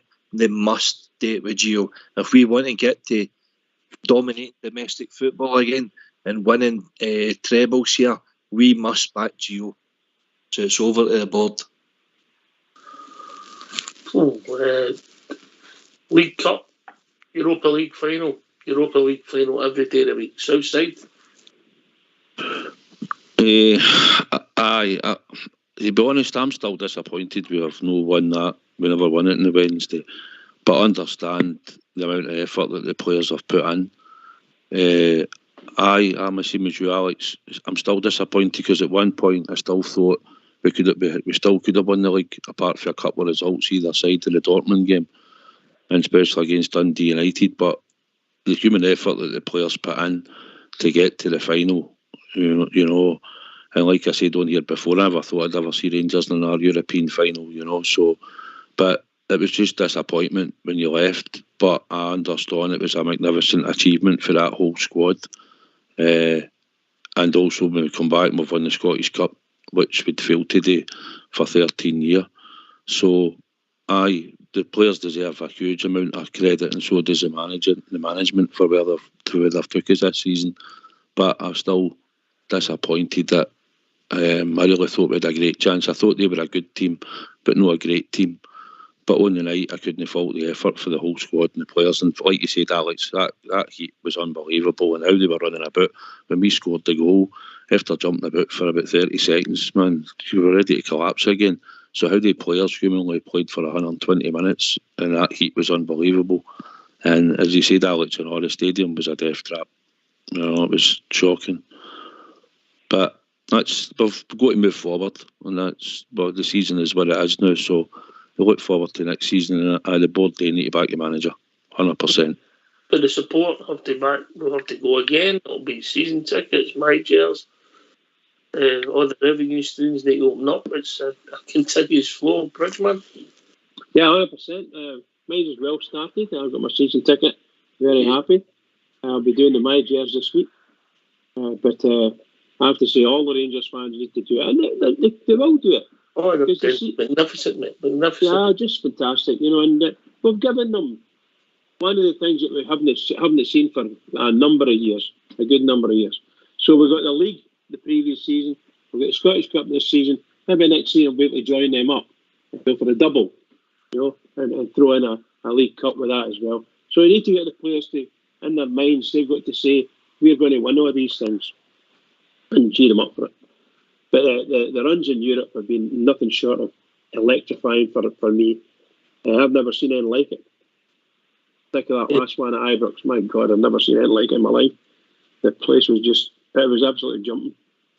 I was so happy. Alex, with Bush on, they must have sold a few dozen of the orange strips, sir. Cash store, I know what they're doing, don't they? What I've got to say, you've got to remember there last Wednesday, and Southside's right. I honestly thought we were winning that cup. I really did. I was absolutely gutted when I came out there with the full lawyers, by the way, because the party before it, a couple of days before, it was just at a different level. And if we'd have managed just to, get that goal even in extra time. But when you think of the heat we were in the terrace in there, they're trying to play in the conditions and that. That's how it wasn't probably the best of games, because it's just what it was. But it was so near.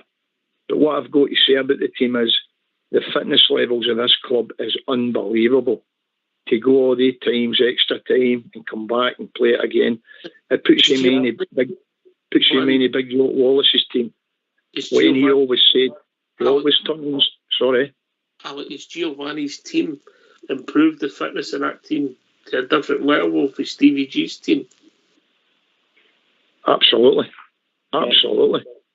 definitely. But what I'm saying, seeing you look back, Big Joe Wallace used to say when they took them up to Ghislaine Sands and that, see fitness at the end, you'll always 9 out of 10 you get a better chance of getting a result. That's how we get the 2 trebles, basically. And this team, we've played 100. In fact, they were a 120-minute team. There's no getting away from it. How strong do we look against the Germans on Wednesday, and certainly against Hearts? Now, we've gave Hearts some start there, and we looked far better team. And by the way, isn't it for that Craig Gordon, it could have been 7-0. So that tells you how good this team's going to be. As I say before, a couple of signings in there, and we'll take it. Domestically, we failed a bit with the league. We know what we did, the points we dropped in that. When Gio came in, the League Cup came at a bad time for him, the semi-final, and we get totally outplayed with Hibs team there in the first 25 minutes. God knows how that came about. But there you go. We've motored on to get to a European final and won the Scottish Cup. And here's to, I'll be there next year. Everyone's all paid again, and we're there. Be there in the thousands again to support this team and take us one step forward. Yeah. Stuart, can you come, mate? Thoughts?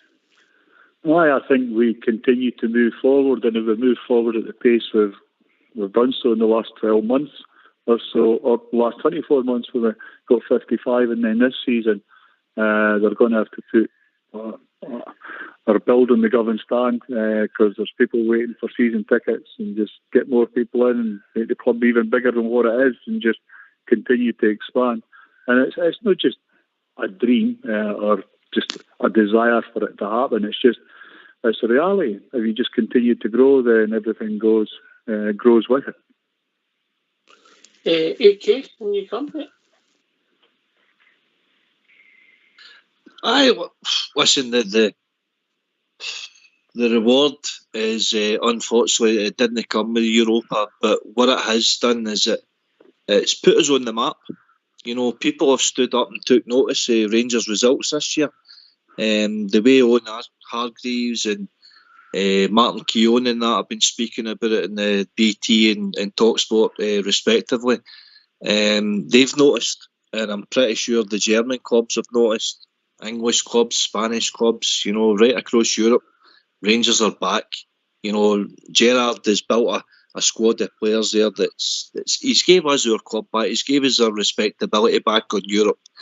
But our club's built on domestic success, and it's about time we started turning performances into winning cups. And that's the only thing that I can bear any criticism at this set of players now. We need to start showing the winning mentality. League won the League Cup or Europa League final, what would you take? Oh, it's not even a question there, Oxford. Not even a question. But we didn't win it, and that's the disappointing fact. I know, but the South Side said, "Listen, we got there, but it was an opportunity missed." I would much rather be going into the season as league champions again and straight into that Champions League and gain as a foundation of success for finances to build on. That's what they've got over us now. But we've got the respectability factor back into our field. It's up to the board now. We've got 2 games to win, mate, and then we're above them in the Champions League. Pause in our court. Well, we'd only 1 game to win, and we would have been straight in there at the final. Oh, you've got to turn that frown upside down, boy. You've got to turn that frown upside down and remember where we've been. I'm being right. Right, where are we? Where are we? I think you got something you might ask about the centre half position, south side. I was just thinking, obviously, I know we've not heard much in the last 6 months, but I think Big Katic is due back.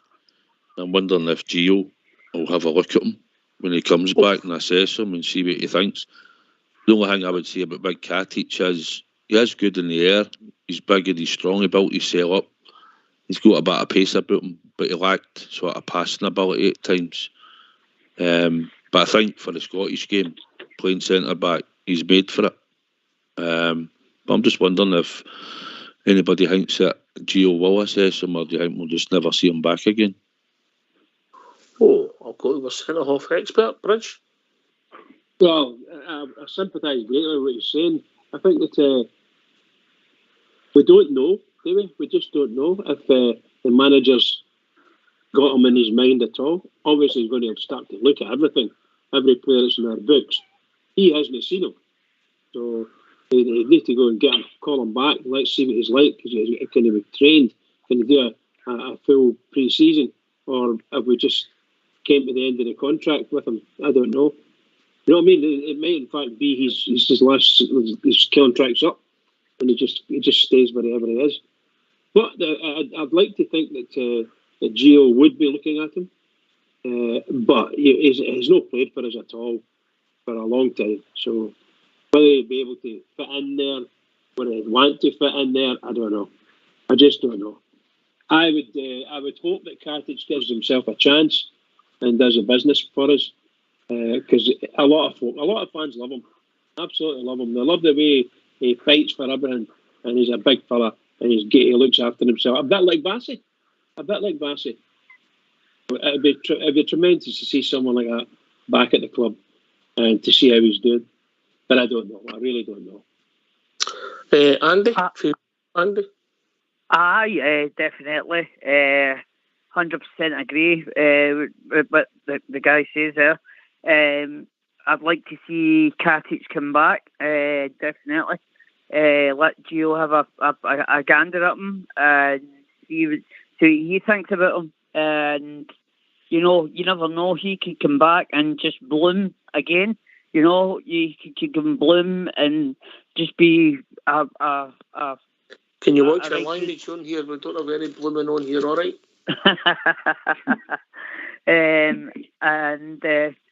It could, it could be one of our good centre backs. So it's just give the guy a chance. Let Gio have a look at him, and we'll see what happens. I'll go to GB with this question then, and then Alex Wishaw, and then Alex Kelly. Does Katic improve with team? GB, yes or no? No, mate. Nope. So what does that mean? It's basically curtains, I think, for him. I think if Gio wanted him back, he would have had him back after that loan in January. All right, okay. Alex Wishaw? I agree with GB there. I think if they want him back, he's back just now. You've got to remember, he was a fan's favourite when he scored the goal at Celtic Park. But taking that aside, there's a big Hollander out there injured. And I thought that was his chance to come back in the team. I mentioned a centre-half away back at the beginning, that big boy from Bromby, about 6'4", Maximo. I thought he'd been the ideal centre-back for us. big guy towering that can bring the ball out from the back. And I believe he will go out and get a centre half a day. But if Katic comes back, good luck to him. Mm-hmm. Alex K, AK. No, I would agree with GB. To be honest with you, there's a reason why he's not been brought back.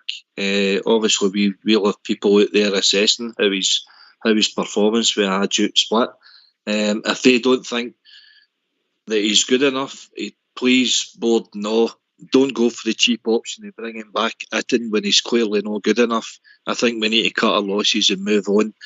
Golson's going to be a big void to fill, and we need somebody who's reliable, no injured all the time, to play 50 odd games a season at least.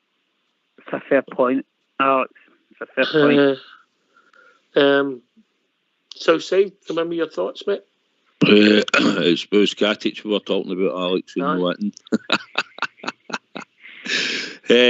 I don't think he'll probably have a future either, but I'm just thinking that I think he's probably got a bit. He might have as much as 2 years left in his contract.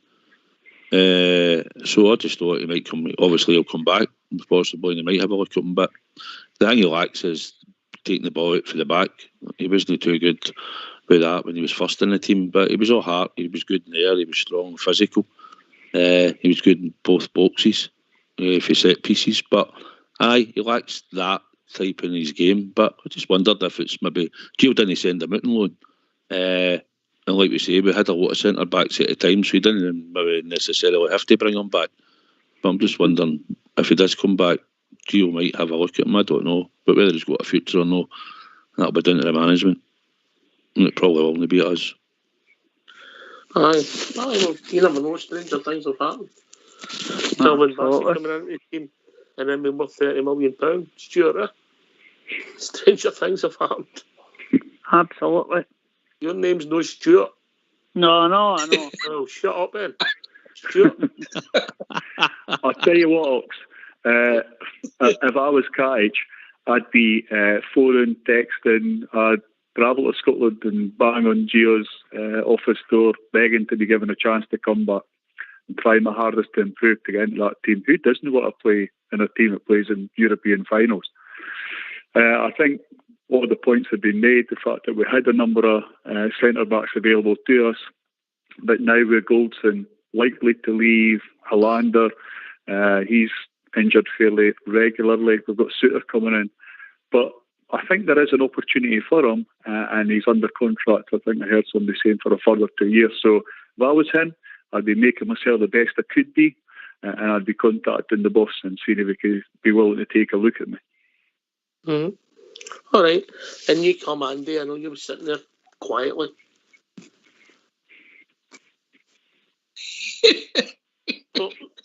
He's away. Oh, he's away. It's no difficult. Wait for your name. You should know. Oh. I was only kidding. And you come, AK? I was going to say, how good was that decision of the COVID party last year?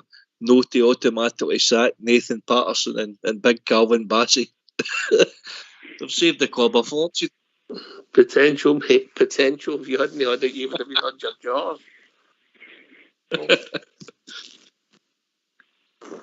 Box. Yes, mate. Have you ever seen a game where you get flagged for offside, but you're allowed to take the free kick? Is the other team's off? Aye. I'm going to. I was wanting to ask that. I was trying. Mrs. Bridges asked me to keep away from referees for obvious reason. No, get tore in, pal. I'm listening. Right, I've got to say, we've lost games in finals, and we've seen performances at Hampden. We won the game 2-0, and it's the worst performance I've seen in a game that we've won by a referee. Some of the decisions was bizarre. And you come Southside. We were all standing there in amazement. How can you take a free kick for inside your half? When you've been offside, it was unbelievable. His performances was shocking. I thought it was a stonewall penalty when he pulled the jersey off Aribo. I don't see how he doesn't give the penalty. Surely he must see it. Everybody in the stadium more or less seen that. But no, he was shocking, mate. He was absolutely shocking. And that's the sort of standard that he's shown the rest of Britain that probably watched that game or in Europe if it was on that Premier. The standard of Scottish football is referees, to be honest. Mm-hmm. Right, Bridge. Come on. I was just going to say, he's right, but there was loads of other decisions that was fucking shocking. Scottish language, absolutely shocking. Really and truly. Collins is a myth. He was actually not a bad referee a few years ago, but see this last 2-3 years, he's been murdered against the Rangers. A murder. They were allowed to do a million wee stupid kicks and niggles all the time. That wee left back of theirs, first bump into Tavernier, and down he went, and he lay there. Absolutely nothing wrong with him. And every time he came near Tavernier, down he went. And that was it, the whole game, and the referee never even spoke to him. I think he eventually booked him in the second half for something slightly different. But no, the referees in Scotland are very poor, and VAR's on its way, apparently, for the tail end of this year. And if it comes in, these guys need to wake up. Horrendously thinking about it, if you think about it, it's going to be horrendous for everybody. If we end up with someone like Clancy as the referee looking at the film to make a decision, we'll be every bit as bad as we are now. It's got to be right. They've got to get VAR right, and they've got to get proper refereeing decisions based on the evidence on the TV. Not their evidence, but the TV's evidence. So that's the way it's going to run. But I'm not looking forward to it. And I love VAR. I like the thought of VAR, but no in Scotland. All right. It was a bizarre performance, AK, in GB. Oh, shocking. Absolutely shocking. As Bridgeman said there, I mean, that foul that Andy Halliday did in Bassey at the corner, play on. Another one with Ken, where he took the legs off him, the big boy, and then he fell on him. They gave the foul to them. And apart from that, the Aribo, well, I'm shooting it, telling, that's a bloody foul. And a red card. How's he no getting that? 92nd minute. We all know why he didn't get it, but nah, he's a joke. All the officials in Scotland are corrupt. But I don't know if you, well, maybe probably are aware, that was the first trophy that our players have won in front of that supporters. How good was that to give something back to your support? Because we won the NI books with the trophy. You know? No. I was really pleased for the supporters and the players for that. I just wondered where Rory Hart's supporters came to one of the previous week, you know. But there you go.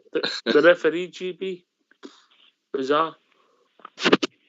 What makes it even worse is that he's been on a programme talking about how hard it is as a referee to do decisions, and talking about how VAR's coming in and how it will help them and how he sees the game and stuff like that. I think he was sitting with Beaton, and I think I can't remember the other guy. It was an ex-Celtic player. They were all talking about the refereeing in Scotland and stuff like that, and yet he goes out and does a performance like that at the weekend. You've got to shake your head at it. And where Bridge is, you've got to worry who's got to be in the office watching the game and getting the decision back to the incompetent ref on the park as well.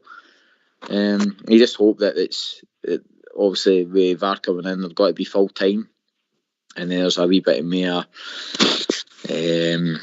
outside influence, if you mean. Like, so they've got to be probably hiring in maybe professionals from outside of Scotland that might be able to put a better stamp on it. I don't know if it will be, mate. I think it'll go to the next level. We just want right decisions. We just want fair decisions. Stuart, then Alex Wisher. That's all we want. Not a lot, is it? No, not at all. Column's incompetent, and I think if his performance was actually in a workplace, his gaffer would be pulling him in and hitting a word on and say, you either improve or you're off ski. I read today that he's under review, so we'll see what the outcome of that is, but it's consistently poor standard, and that's part of their game in Scotland that has to be improved, really. Alex? Well, if it's some right howlers or referees, let's be quite truthful, but he's took it to another limit. That was absolutely diabolical. As I say, I never made the game. So I managed to I was watching the television. My wife had to tell me to stop swearing. I was going off my nut. This guy is absolutely well out his depth now. He's a school teacher up here at a local school, at their school. He does that religious education. He's better just sticking at that now. Because I'll tell you one thing, if he's got a line with VAR, as Bridgeman says, Clancy, Walsh, just mention them all. I'll tell you one thing, we've got our work cut out. That guy is well out his depth. And he should be pulling for that. That was absolutely shocking. And that one at Aribo, when he gets pulled before he even takes a shot, it doesn't matter with the shot. It's a penalty kick. It's a stonewall penalty kick. And for other decisions out of the park. Penalty kick and a red card, Alex. And a red card. Exactly, Bridgeman. Everybody could see that. And yet he plays it on and they turn around and say, aye, he's allowed to carry on with the shot. Then Gordon makes a save. Doesn't matter. It's a stonewall penalty kick. And end of story. It's a sending off. And we get up. We won the cup. But it was no thanks to him. And you're right, Oxer. All you're asking is for a bit of fairness here. The referees, to be fair, and they go out there, they're human beings and they'll make a mistake. But no mistakes like that. They're absolutely blatant mistakes. Yeah, it was poor performance. Southside. My argument is when they do bring in VAR, I want the referee to go and look at the monitor. I don't really want three clowns sitting in and looking at it and then telling them aye or no. I'd rather the ref, who's refereeing the game, goes and looks at it. That's my only gripe, that a lot of decisions are made. If it's clear and obvious, right, but I think the ref should always go and have a look. And that's because he's refereeing the game. And then he can get a cop out. Because if he doesn't go and look at it and they give a decision and it's no right, most people would say, no, that's no right, but they've gave it, which we've seen in England happen many a time, then it's a cop-out for the ref. So in my opinion, when the ref's refereeing the game, he goes and checks the monitor at all times. That's just what I think we should be doing. 3 crowns there could be a bit of job creation for you and your mates, Alex Kelly. I love it. Obviously, I've got to commend the order on the show tonight. I don't know if you heard in your absence, but it's well seen the teachers back in the kindergarten. Last week, folks had a right in his hands there with some of them. But I was busy last week, mate. I heard of one of the shows and then I was otherwise engaged, obviously. Yeah, otherwise engaged. But listen, as I say, Alex, we just want fairness, mate. That's what we want. We just want the right decisions. Aye, do your job. You're an official. You've studied the laws and the rules of the game. Do your job. Be observant. Get your fitness up to speed. And call the decisions correctly, how you see them. And that was so obvious, some of the decisions. How we can turn a blind eye to them and just carry on. And by the way, the BBC commentary didn't even notice or didn't say, that's a penalty, that's a pull on jersey. It was only when they went to Kenny Miller. That's more like that's exactly where they ignored it. Yep, exactly. We all know the bias, Bridgeman, that it's getting beyond the joke now, isn't it? Anyway, right, okay. Stuart Giovanni, first bit of silverware, tick in the box. European final, tick in the box. Where can he take us, mate? It's not going to be easy, is it? Our expectations are as high as they've been for a long, long time. So once he brings in 2 or 3 of his own players to build on the squad that's retained or remains, it could be a difficult examination for him next year. But I'm hopeful that he's got that tactical awareness, him and the team. He gets the backing by the board. He's certainly going to get the backing by the support, that he can take us forward. And that's winning domestically, but also sort of progressing to latter stages of the finals at European competitions again. And that's obviously that's a lot easier said than done. But next year, if it's Europa League, if that's how it turns out for us, it's in Budapest, I think. So, note to self, for next year, I'm going to book my travel a lot earlier than what I did for this one. Yes, planes, trains, automobiles, and people going all over Spain and different things. I'm sure it'll all come out in the wash, but it'll be interesting to see how it pans out. And you're right, expectation levels are high. We'll get John Lundstrom, the best on earth. He's going to win as a Scottish League, and then we'll take it from there. As the other things are bonuses. Southside always says GB. Yeah, Ox, I think the Gio coming in at the time he has is probably two things that's going to help him for next season is the kind of winter shutdown. We're going to have that coming this season again with the World Cup. So hopefully he'll have learned a wee bit for that, how to keep his own players squad up for it, hungry. And then obviously the Scottish game, he's kind of came in and had to relearn that, how to grind out a result against teams like Ross County. We're going to have Kilmarnock back in the league, so he's going to have another plastic pitch to deal with and stuff like that. So it's probably been a good apprenticeship for him in a sense. But like I say, he's going into next season, there'll be high expectation on him now to push on for a league title. And we're a big scalp now in Europe. I mean, so we've got to kind of go out there and perform. We just can't go out there and get beat off minnows now. We've got to kind of stamp our 40 in Europe still. Well, it's a continuous journey about continuous a continuous journey, but continuous improvement. It's difficult because you're going to come up against teams that are just not going to roll over. Alex Fisher. Expectation levels is up again.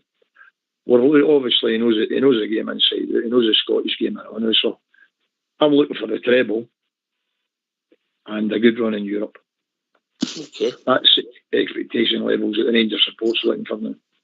The qualifiers come very fast. We've got the friendlies there against Rennes and Tottenham. Should really be, to call it, put us in good stead for starting off for the next campaign. But domestically, we've really got to get these trophies in and get that championship back, because that's the main one. Yeah. I think you agree with that, AK? Yep, man after my own heart there, Alex Fisher always said he was a sensible chap. I've never heard that said about you. I don't care. So that's the bar we set. Our club sets itself. That's what our fathers and forefathers have educated us on about following the Rangers. It's all about winning. We should have won a treble last year. We should have won a double this year. European final. Let's go and win a treble next year, because they noisy neighbours across the city they're beginning to get a bit of belief again. We need to put them back in their place. We'll be interested. She's to be honest before we know it. Right, okay, gentlemen. Stuart, thanks a lot for joining us, mate. Hope you enjoyed it. I did so, Ox. Thanks a lot. Yeah, don't be a stranger, mate. Great to hear from you. Yeah, okay. Thanks for taking my call as usual, guys. It's been a great season. He's put on a wonderful platform, and it's a pleasure to be a part of it. We'll get one more show tomorrow night reviewing the season, and then we'll be finished for a few weeks. So everybody will be back on tomorrow night. Yep. Hopefully maybe speak to you then. Right, okay. Last one for you, GB. Hi, Ox. Thanks for having us on. Just to recap on the weekend. Great result for Rangers. Good bit of silverware for Gio. And we march on. Alex Fisher. I'd just like to say what a wonderful show you've put on. Fantastic year for the club. And you guys deserve everything as well. And I'm glad I've just got a wee platform to come on there and just talk about the Rangers. And thanks very much, Alex Bridgeman. Thank you very much. You're a big part of your show, Alex. You're a big cog in the wheel, mate. Thank you very much. Southside. Aye, mate. I'd like to thank you for having us on tonight, along with Bridgeman and GB. Thoroughly enjoyed being on, mate. Good to hear everybody come on and express their views on the Rangers, because that's what we promote on here. Just to come on and talk about the Rangers, the team that we love, mate. Proud of the players on Saturday and proud of the team on Wednesday night to get through what they went through for the full season. Wanted a bit more, we didn't get it, so hopefully next season we'll get that treble domestically and hopefully we'll qualify and get into the group stages of the Champions League, mate. That's what I'm hoping for, and then we'll take it from there. Alright, over to the Bridgeman. Come on, Bridge, off from you. Come on. Sorry, pal. Couldn't get off there. Can I just say that I agree 100% with the boys in the panel there. Really a great show, marvellous. And it's the idea for me is the exact same as what Southside said. Get in there, get these things won, and get a treble and a great run in Europe, and that will do it. All the Rangers fans, I'm sure all the Rangers fans are so happy the way the season's finished for us. We could have been better because of last Wednesday, but we're great nevertheless. It's just superb. Can I just say to all the Rangers fans all over the world, in particular Rangers fans on here on Rangers Radio, this wee station here is about Rangers and Rangers are about it. So everybody, keep it going for the Rangers. The Rangers need us all the way through. Keep it going for the Rangers. Keep it going. Can I thank Rudy Bear, of course, who joined us earlier, Dave and Andy from Crookston, Stuart, Alex from Wishaw, Alex Kelly, GB, Southside, and Bridgeman for joining us on the show, Fox and Old School Blue for doing the technicals, everybody for listening. This has been Rangers Radio. We'll be back tomorrow night between 8 and 10. We'll review the season with all the panellists. Thanks for listening. Take it away, Old School Blue.